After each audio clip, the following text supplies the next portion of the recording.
Kinutlugikan sa Ebanghelyo, sumala ni San Mateo.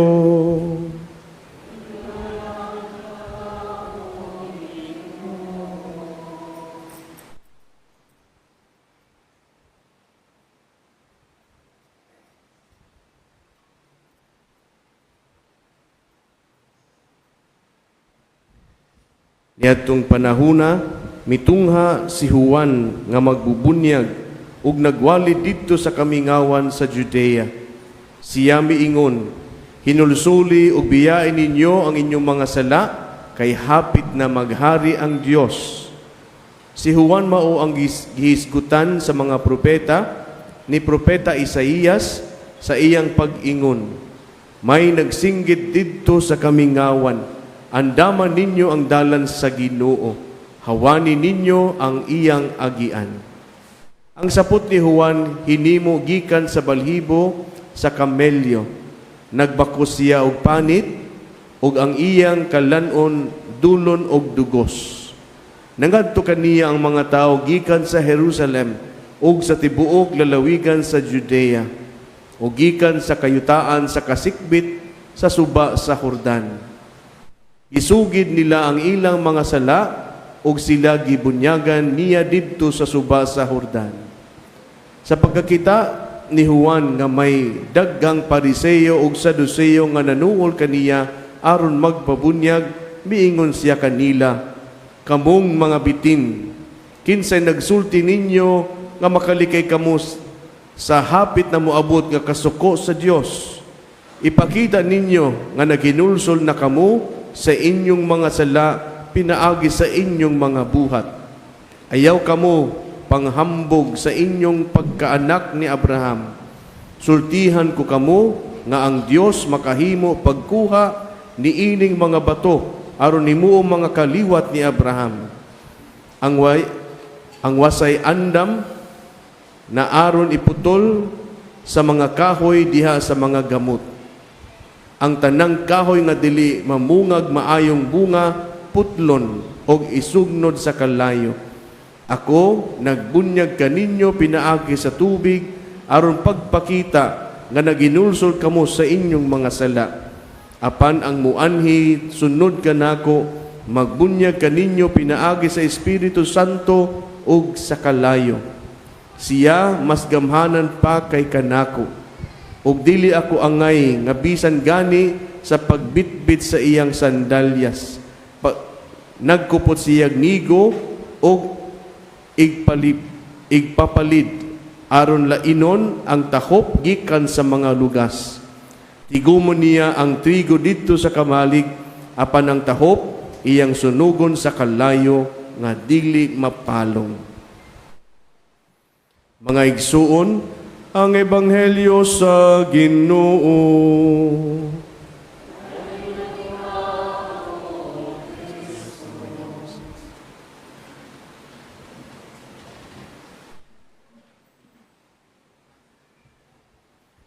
Una sa tanan, atong dasigon ang ato ang katapad, atong kauban, ato siyang i-greet og maayong adlaw sa Domingo nganha kanimo.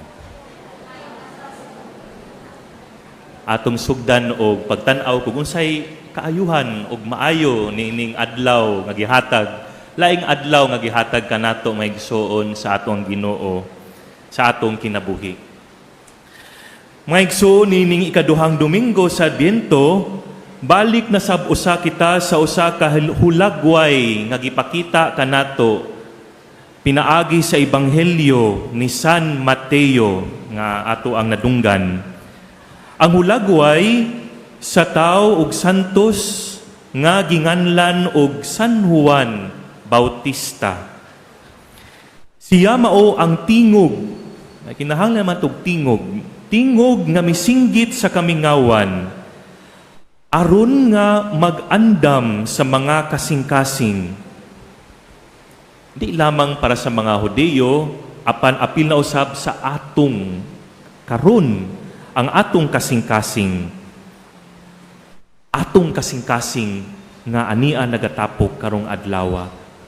Aron Di lamang para sa mga Hudeo, ug para kanat, ug apil na usab, ug labaw na kita sa tanan para kanato, aron nga dawaton ang Mesiyas.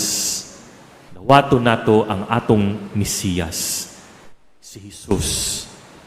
Siya nga mao ang atong manluluwas.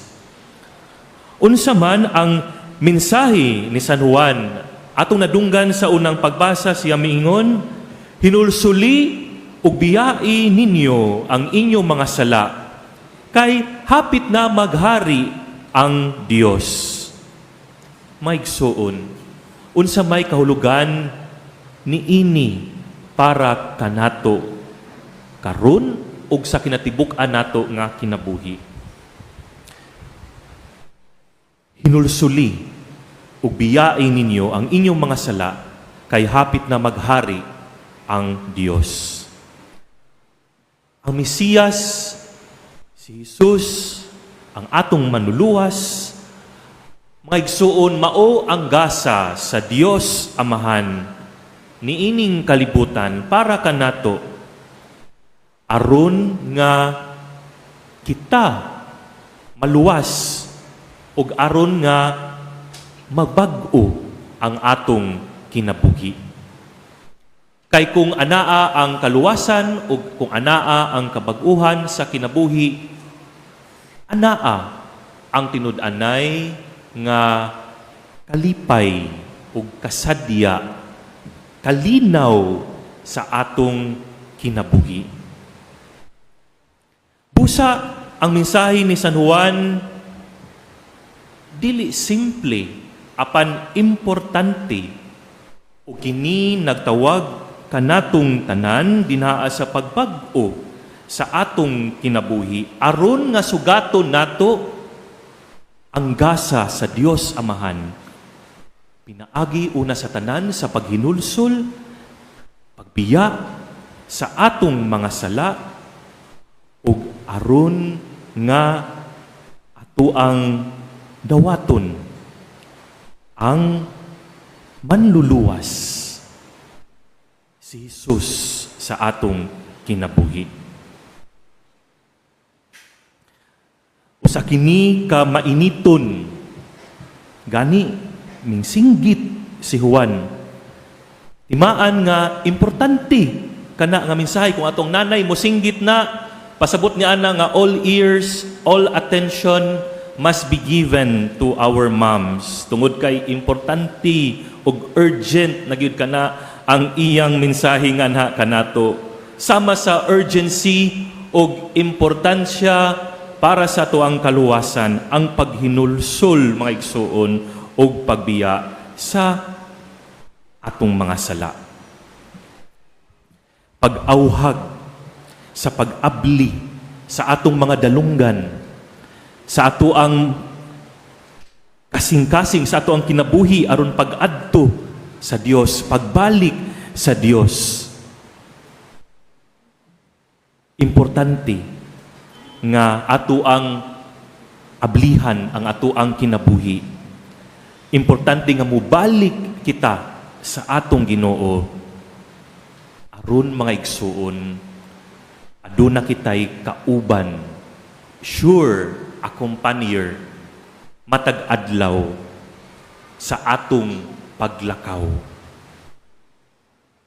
Aron nga kita dili mag-inosara because we have a true guide, a companion, and a loving friend and Savior on our journey. Kini ang takna. Takna nga gihatag kanato sa ato ang Ginoo. Dinaa sa pagpangandam nato siyang pag-abot nining panahon sa Adbyento. Sa Adbyento, ang paghinulsol, ang pagbalik nato sa pagpangumpisal, ang ato ang pagbalik nga na sa ato ang pag-ampo, ang pag-ila sa Dios sa kinatibuk-an nato nga kinabuhi, nagpasabot nga siya gayud mao ang pinaka-importante nga tao sa tuang kinabuhi. ug wala nay lain. Maway butang nga makatupong, walay kalipay nga makatupong sa presensya sa Dios sa ato ang kinabuhi, dinhaa sa ato ang pagbalik kaniya. Kini nagpasabot maigsuon nga magbalik kita sa ato ang Ginoo pinaagi sa sakramento sa pagpangumpisal, which is an instrument of our healing, kaayuhan, o reconciliation, pakig-uli nganha sa Dios, because the sacrament of confession is a sacrament of healing and reconciliation. Ug kining ato ang pagbalik sa ato ang Ginoo, ato kining buhaton pinaagi una sa tanan sa ato ang pagampo. Kay nasayod kitang tanan nga ang pagampo mao kini ang instrumento aron nga mahiusa ang atong hunahuna, ang atong pulong, ang ato ang kaugalingon nganha sa ato ang Ginoo. Kay ato aman nga gipresentar ang ato ang kaugalingon ug ato nga gisibya, gisulti kaniya ug anaa ug unsa ang anaa sa ato ang mga kasing-kasing. That we are sorry na kinulsol kita ug that we are contrite nga nagbasol kita sa ato ang pagbulag kaniya. Ang paghinulsol mao ang pag-abli, pagbalik sa mga laraw, pagbutang sa ato ang kinabuhi, nganha sa kabubuton sa ato ang Ginoo, aron nga mahimo nga harmonious ang ato ang relationship, so that we can have an orderliness in our life. And when there is harmony and when there is orderliness, first of all in our heart, before God, and in our life, then mahimo nga maayo o matarong ang ato ang relasyon.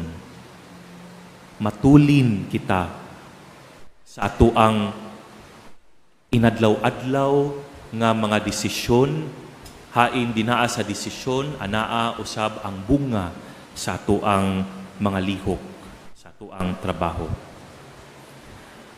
Mao kana mga igsuon nga andamo nato ang ato ang kaugalingon dinaa sa pagampo, pagtawag sa atong Ginoo, pagduol kaniya, aron nga sama sa gisulti ni San Juan, andam kita sa pag-abot sa ato ang Ginoo ug siya magpuyo sa ato ang tagsa-tagsa ka mga kasing-kasing ug sa ato ang espiritu.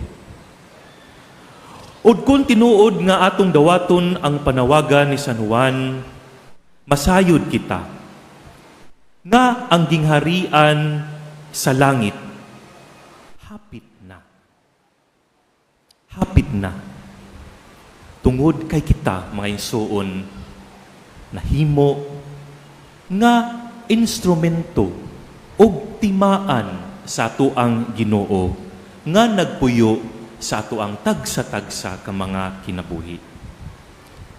Kanindot niana, mga igsoon, kung ato ang pamalandungan, the difference it makes when the Lord inhabits or dwells in our heart, in our spirit, and in our life. Dunay tumong ang pagsinggit ni San Juan. Dunay tumong ang iyang tingog. Kay dili lamang ang mga Hudiyo mao'y migsunod sa ato ang Ginoo, sa ato ang Ginoo ni Hesus, kundi kitang tanan. Indeed, hapit na ang maghari, hapit na ang gingharian sa Dios, pinaagi kanatong tanan nga mimbalik kaniya o migsunod kaniya. Maigsuon aron masayod taon saon pagdawat sa gingharian, tan-awon nato ang gipakita ni San Juan Bautista. Because it is by our example that we can teach. We cannot teach by mere words, but we can teach by our presence and by the example sama sa gipakita ni San Juan. Sa iyang pagpangandam, wala siya nagpasundayag sa iyang kaugalingon. Or Saint John the Baptist did not show himself off. Ang iyang pagpangandam, internal. Tungod kay ang pagpangandam, it starts within. Ipakita kini niya, pinaagi sa pagampo, sa pag-reflect, self-reflection, or pagtanaw sa kaugalingon, o importante sa tanan, kay importante man ang bunga, ang pagbuhat sa misyon sa Dios para kaniya. Let us pray. But not only pray, but also reflect on our lives. Where are we are? Asa man nato gusto nga sugaton ta sa ato ang Ginoo. Asa naman kita karon spiritually, no? Mo na gitawag nato nga self-awareness o self-reflection. And to continue on our journey by rising up og pagbuhat, pagsubuhat sa misyon sa Dios para kanato. Mag-una gayud ang pagampo, ang pagpaminaw sa Dios. Diin man didto sa kamingawan. Kini importante karon kay ang pagampo mao gayud ang paagi nga makadungog kita sa tingog sa Dios. Taliwala sa kasaba sa kalibutan, taliwala sa kasamok sa kalibutan. Andam ba kita nga dunggon o mudungog sa tingog sa Dios sa atong kinabuhi? Atong tubag andam, mao nga kita magampo sa hilom aron nga paminawon ang tingog ni Hesus sa atong kinabuhi. Atong nadunggan sa Ebanghelyo karong adlaw nga gigahin ni San Juan ang iyang kinabuhi pinaagi sa kahilom o lain-laing elemento sab niini sa pagampo o kini mao ang pagpuasa, no? Apan dili lang kini pagpuasa sa pagkaon, kundili pagpuasa sa sala, sa mga pulong nato nga makasakit, sa ato ang mga intensyon nga makasakit, kay magsugod man kanatanan sa intensyon, og sa ato ang buhat nga makasakit, nga nakapahilayo kanato sa ato ang Ginoo. Any sin, my dear friends, has a consequence to the life of others, intentionally or unintentionally, directly or indirectly. Sama sa korupsyon. Ang korupsyon adunay adverse effect. No? Dunay consequences. Dili kanila nga adunay gain, kundili para sa uban nga nahimo nga biktima niini. And this could lead as well to kana sala. Corruption is a sin. Mao kana nga ato ang pamalandungan. Unsao nato ang pagbalik sa ato ang Ginoo, pagbiya sa mga sala aron nga we avoid and prevent as well usab the consequences of ill doings. Importante usab ang pagpuasa, no? Kay kini makatabang kanato sa pag-focus ug unsay angay nato nga buhaton. Aron nga mahimong matarong ang atoang mga pulong, ang atoang intensyon ug atoang mga buhat so that we can set our priorities right and straight in our lives. For our good, for the good of others, and for the glory of God. Ikaduha, ang pagsusi sa atuang kaugalingon or self-reflection. Sa Ebanghelyo, gipakita ang pagkamapa inubsanon. And this begins with humility, my dear friends. Miingon si San Juan Bautista, "Dili ako takos musulob sa higot sa sandalyas sa Mesiyas." Nagpasabot kini nga si San Juan, nag-ila nga adunay mas labaw ug adunay mas balaan kaniya. Iyang giangkon nga bisan pa og dako ug importante ang iyang papel, dili siya pareho sa Mesiyas. Sama kaniya mga igsoon kang San Juan, adunay mas labaw pa ug adunay mas balaan nga nagtawag kanato sa pagsunod kaniya. Atong pamalandungan ang ato ang pagkamapaubsanon so that we cannot be full of ourselves, but rather we open a great space of God in our lives to change our ways. No? Unsa man ang bag-uho nato, ang sloth or laziness, ang ato ang indifference or di kita mutanaw sa mga panginahanglan sa ato ang palibot, o kining hardness of heart. No? Wa nay tig-a kaayo ang ato ang kasing-kasing hinungdan nga dili kita malipayon. Wala kita nagmalipayon. Mao kana nga atong sundon si San Juan nga magbubunyag sa iyang pagka mapaubsanon aron nga moturok kita og liso sa pagpagabana, liso sa maayong buhat, og liso sa kindness of heart in order to reach out to our brothers and sisters. And in our way, we reach out to God as well with our humble and renewed hearts. Atong pangutanon ng ato ang kagalingon pinaagi sa pagpaubos, asa man kita mulugar. Well, ang ato ang lugar agad bigsuon, walay lain, kundili sa pagsunod gayod sa ato ang Ginoo. Pagtanaw kaniya so that we can focus rather on Him, to Him rather than our hearts. Ug aron nga maminaw kita sa iyang tingog nga miingon, ali, ari, sunod kanako.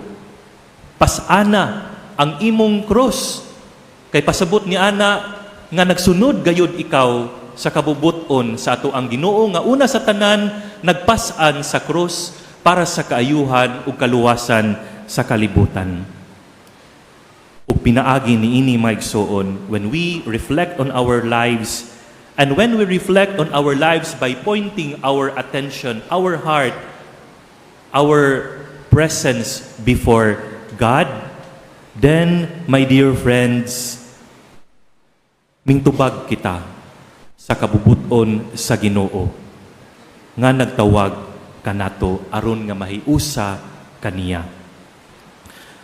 Ikatulo, importante gud kini because God wants us to bear fruits by our lives.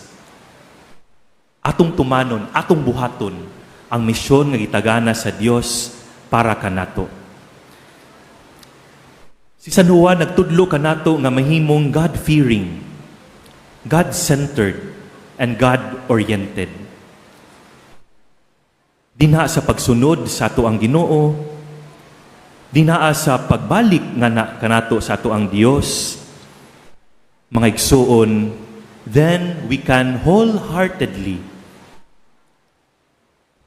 with our lives, with all our attention, respond to the mission of God. Tungod kay dili man ang ato ang kaugalingon lamang ang ato ang ginahuna, kundili ang pagbag-o sa pamilya, ang kaayuhan dinaa sa ato ang organization o dinaa sa ato ang ministry nga gisudlan. Dinaa sa ato ang responsibilities ug asa man kita nga opisina o unsa man ang ato ang mga responsibilidad nga ato ang gikuptan karon. It's not about ourselves, but it is for the good of others and for the glory of God. See, my dear friends, kung unsa kadako ang epekto nga mahimo sa ato ang kinabuhi, first of all, ug nganha sa uban, dinaa sa paghinulsol ug pagbiya sa mga sala aron nga maghari si Jesus sa atong kinabuhi. Practical things. Let us dedicate 15 to 30 minutes a day matagbuntag o gabii sa hilom. Beyond our prayers like praying the rosary, let us go back into our hearts by silent prayer. O niining mga pulong mangayo kita o giya sa ato ang Ginoo. Ato siyang ingnon, Ginoo, ablihi ang akong kasing-kasing. No? Ginoo, ablihi ang akong kasing-kasing. Atubangan sa imong presensya o inubanan sa imong presensya. Ikaduha, dili kita magampo lamang para sa ato ang kaugalingon, kundili magahin kita maigsoon og pag-ampo para sa ato ang pamilya. Natingali ato ang nang nakalimtan o di nato gustong dumdumon, para sa ato ang mga higala, para sa ato ang mga ginsakupan sa ilahang mga difficulties, para sa kauban nato sa ministry sa simbahan, pagpahitungod niining pag-ampo ug intensyon para kanila dinha sa hilom nato nga pag-ampo. Ikaduha, for self-awareness and self-reflection, atong buhaton ang examination of conscience kada adlaw. Examination of conscience matag adlaw, because it is in the conscience where God meets us. Pwede nato pangutan-on ang ato ang kaugalingon. Unsang paagi makabuhat ako ug maayong butang karong adlaw? No? Unsang paagi makabuhat ako ug maayong butang karong adlaw? Ug kung gabi kinatubuhaton, atong pangutan-on ang atong kaugalingon. Unsay angay nako nga pag-uhon niining adlaw aron di na kini mabalik ani kasunod adlaw o sa adlaw nga umaabot. Self-reflection. Ikatulo, pagbuhat sa misyon nato. Konkreto nga buhat. Pagtabang spiritually, morally, financially, or through our service. Let us give our presence and time. Our presence and time as we do works and service in our mission. Mga igsuon, ang usa ka buhat nga puno sa kaalam o presensya sa Dios dakog tabang para sa uban. Mahimo kini nga suga, mahimo kini nga kusog sa kinabuhi sa uban nga tingali na muypoy na og nangita og direksyon og nangita og tabang sa ilahang kinabuhi. Pinaagi ka nato nga mingdawat sa Ginoo sa ato ang kinabuhi, atong natuman ang misyon sa inadlaw-adlaw. O pinaagi niini sama ni San Juan nag-ingon, hinulusuli o biyain ninyo ang inyong mga sala, kay hapit na maghari ang Dios. O dinha sa ato ang pagbalik o pagatubang sa ato ang Ginoo, moabot gayud ang kahayag sa Mesiyas, ang kaluwasan ni Jesus sa atong tagsa-tagsa ka mga kasing-kasing o kinabuhi. Amen.